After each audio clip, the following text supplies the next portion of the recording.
کہ اللہ مسبب الاسباب ہے، وہ اسباب کا پابند نہیں ہے، وہ اسباب کا محتاج نہیں ہے، اسباب اس کے محتاج ہے۔ اگر یہ یقین ہے تو اللہ پر ایمان ہے، یہ نہیں ہے تو تمہارا ایمان اسباب پر ہے، وسائل پر ہے، ذرائع پر ہے، مادیات پر ہے، اللہ پر نہیں۔ اس وقت کہاں راستہ تھا؟ کوئی راستہ تھا؟ سمندر ہے اور ادھر سے لشکر آ گیا ہے۔ کلا ان معی ربی سیہدین۔ اب دیکھیے ایمان کہہ دینا آسان ہے، ہوا معکم اینما کنتم، جہاں کہیں بھی تم ہوتے ہو اللہ تمہارے ساتھ ہوتا ہے، لیکن اس کا یقین قائم ہو جائے تو زمین و آسمان کا فرق واقع ہو جائے۔ یہی بات ہوئی حضور کے ساتھ۔ غار ہے، چھپے ہوئے ہیں محمد رسول اللہ اور آپ کے وہ یار غار ابو بکر صدیق رضی اللہ تعالی عنہ۔ اقبال نے حضرت ابو بکر کی شان میں چند اشعار ہیں صرف، لیکن واقعہ یہ ہے کہ بھاری بھاری نظموں پر اور قصیدوں پر بھاری، طویل ترین نظمیں اور قصیدے ہیں ان پر بھاری۔ ہمتیں ابو بکر کی ہمت جو ہے، کشت ملت را جو اب جیسے بارش سے کھیتی اپجتی ہے، ابو بکر کی ہمت اور عزیمت اس امت کو اسی طرح سینچنے والی ہے۔ ثانیے اسلام و غار و بدر و قب، وہ دوسرے تھے اسلام میں، دوسرے پہلے کون تھے؟ انا اول المومنین، حضور کی بات ہے، سب سے پہلا ایمان لانے والا میں، دوسرے ابو بکر۔ ویسے ہمارے ہاں یہ چلتا ہے اختلاف، حضرت علی پہلے ہے کہ حضرت ابو بکر پہلے ہے، لیکن اس میں بڑی خوبصورت تطبیق قائم کی ہے علماء نے، بہت صحیح۔ چار کے بارے میں فیصلہ ہی مت کرو کہ کون پہلے ہے، ان کی ایک عجیب تقسیم کر دی ہے۔ آزاد مردوں میں، بالغ مردوں میں سب سے پہلے ابو بکر، بچوں میں سب سے پہلے علی، خواتین میں سب سے پہلے خدیجہ، اور غلاموں میں سب سے پہلے زید بن حارثہ۔ بڑی پیاری تقسیم ہے، یہ چاروں ہی پہلے ہیں، ہر ایک کے لیے اولیت ہے۔ اور واقعہ یہ ہے کہ اگر زمانی اعتبار سے تعین ہوگا تو پہلے خدیجہ الکبریٰ آئے گی رضی اللہ تعالی عنہ، کسی اور سے بات کرنے کی نوبت بعد میں آ سکتی ہے، پہلے تو اہلیہ محترمہ سے بات ہوئی، آتے ہی پہلی وحی ہوئی ہے، ابھی تبلیغ کا حکم نہیں تھا۔ کس کو بتایا واقعہ؟ ابھی اپنی نبوت کی تبلیغ کا تو حکم ہی نہیں آیا۔ واقعہ کس کا ہے؟ وہ خدیجہ کا ہے۔ جب کہا ہے کہ خشیت علی نفسی، مجھے اپنی جان کا اندیشہ ہے، تو کیا جواب دیا خدیجہ نے رضی اللہ تعالی عنہا؟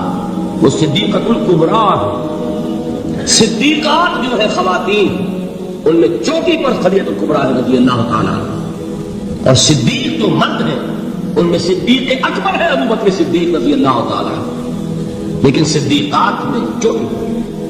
جب حضور نے فرمایا خشیت علی نفسی، کیا فرمایا، کیا عرض کیا، کیسے تسلی دی؟ نہیں، اللہ آپ کو ضائع نہیں کرے گا، آپ غریبوں کے ہمدرد ہیں، آپ مساکین کے تکالیف رفع کرنے والے ہیں، آپ بیواؤں کی سرپرستی کرتے ہیں، آپ مسافروں کی خدمت کرتے ہیں، اللہ آپ کو ضائع نہیں کرے گا۔ یہ یقین ہے اس خاتون کے اندر۔ خیر وہ ایک علیحدہ بات ہو جائے گی۔ میرے دل پر حضرت خدیجہ رضی اللہ تعالیٰ عنہ کی شخصیت کا بڑا گہرا نقش ہے، جو وہ کوئی اور ہی وقت اور موقع ہوا تو بیان ہوگا۔ بہرحال اقبال نے ایک مصرے میں جو چار اولیتیں جمع کر دی ہیں، ہمتیں کشت امت را جو ابر، ثانی اسلام و غار و بدر و قبر۔ اسلام میں حضور کے بعد پہلے کون؟ ابو بکر۔ غار میں حضور کے ساتھ کون؟ ابو بکر۔ بدر کی رات اللہ کا رسول سر سجود، وہ جھاڑ، وہ گھاس پھوس کی جو جھونپڑی بنائی گئی تھی، اور وہاں تلوار ننگی لے کر پہرا دینے والا کون؟ ابو بکر۔ اور اس حجرہ عائشہ میں محمد کے بعد سب سے پہلے دفن ہونے والا کون؟ ابو بکر رضی اللہ تعالی عنہ صلی اللہ علیہ وسلم۔ وہ جو معاملہ سنا رہا تھا غار ثور کا، حضرت ابو بکر بھی حضور کے خیال سے لرز گئے ہیں۔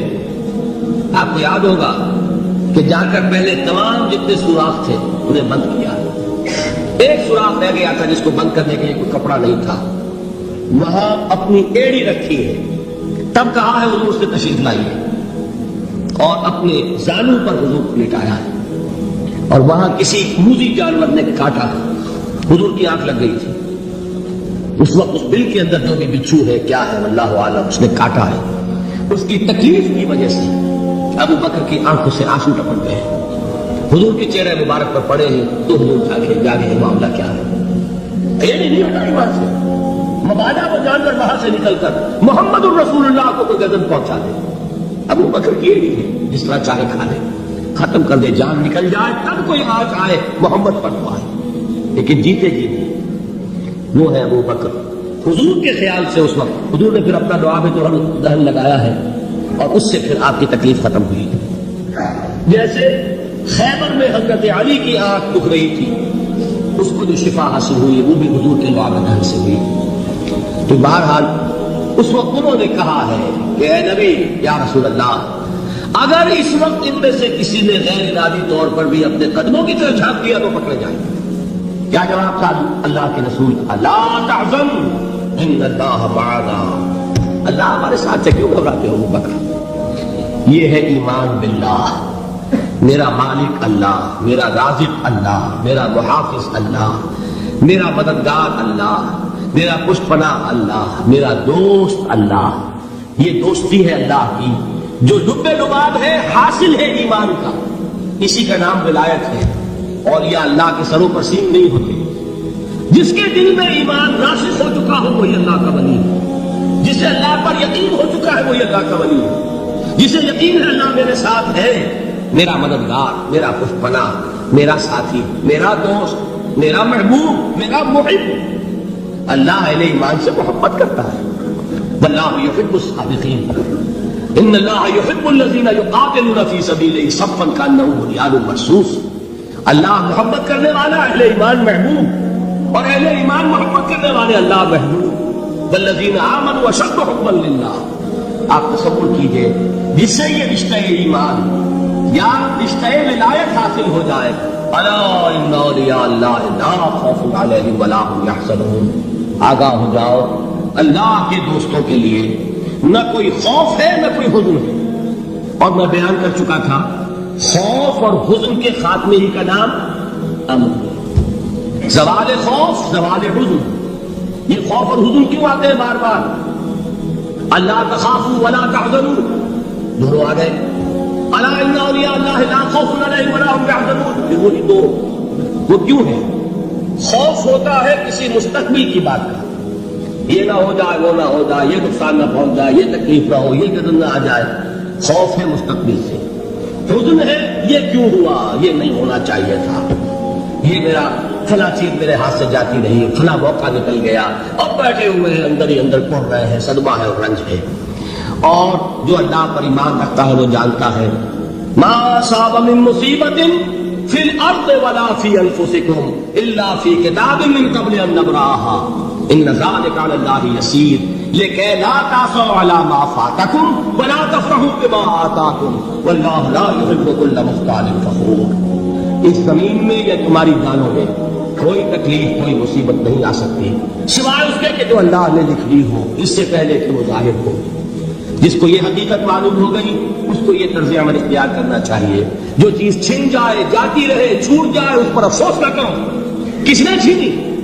دوست نے، دوست کے فیصلے پر شکایت، دوستی کو بٹا لگا رہے ہو، سرے تسلیم خم ہے جو مزاج یار میں آئے۔ اگر دوستی ہے تو پھر تو تمہیں گردن جھکانی چاہیے کہ حد فاقی ماری غیر الطاف، جو بھی میرا ساتھی میرے پیالے میں ڈال دے اس کا کرم ہے، جو اس کی طرف سے آئے اس پر کوئی رنج نہیں، کوئی صدمہ نہیں، کوئی غم نہیں، کوئی شکایت نہیں، کوئی شکوہ نہیں۔ اور جو ہوگا وہ اس کے اذن کے بغیر نہیں ہوگا، اور اس کا اذن ہوگا تو یقیناً میرے لیے خیر ہی خیر ہے، چاہے وہ ناگوار شے ہو، بظاہر مجھے اچھی نہ لگ رہی ہو، میری شارٹ سائٹڈنس میں مجھے وہ نظر آ رہی ہے کہ میرے لیے بری ہے، لیکن قرآن نے کہا ہے آسان تکرہوا شیئا وہو خیر لکم وآسان تحبوا شیئا وہو شر لکم واللہ یعلم وانتم لا تعلمون۔ ہو سکتا ہے تم کسی چیز کو ناپسند کرو، ذرا حال ہے تو اسی میں تمہارا خیر ہے، اور ہو سکتا ہے تم کسی چیز کو پسند کرو، ذرا ہر ایک اس میں تمہارا شر ہو. اللہ جانتا ہے، تم نہیں جانتے. جب مجھے یہ بات معلوم ہو گئی، میں نے اپنا معاملہ اللہ کے حوالے کیا. شکر تم بے تو مایا خیش رہا، ادانی نصاب کم و بیش رہا. اے رب، جو تو چاہتا ہے وہ ہو. تیرے علم میں جو شے میرے لیے خیر ہے وہ ہو جائے. میری کوئی پسند نہیں، میری کوئی چاہت نہیں. یہ ہے راضی برضائے رب. اکبر آبادی نے اسے کہا ہے رضائے حق پہ راضی رہ. یہ حرف آرزو کیسا؟ خدا خالق، خدا مالک، خدا کا حکم تو کیسا؟ جب میں آ گیا بیچ میں، میری پسند، میری مرضی، میری خواہش، میری چاہت، یہی تو شرک ہے. ما شاء اللہ کان وما لم یشاء لم یکن. جو اللہ نے چاہا وہ ہوا، جو اس نے نہیں چاہا نہیں ہوا. اختیار اس کا ہے، میرا تو نہیں.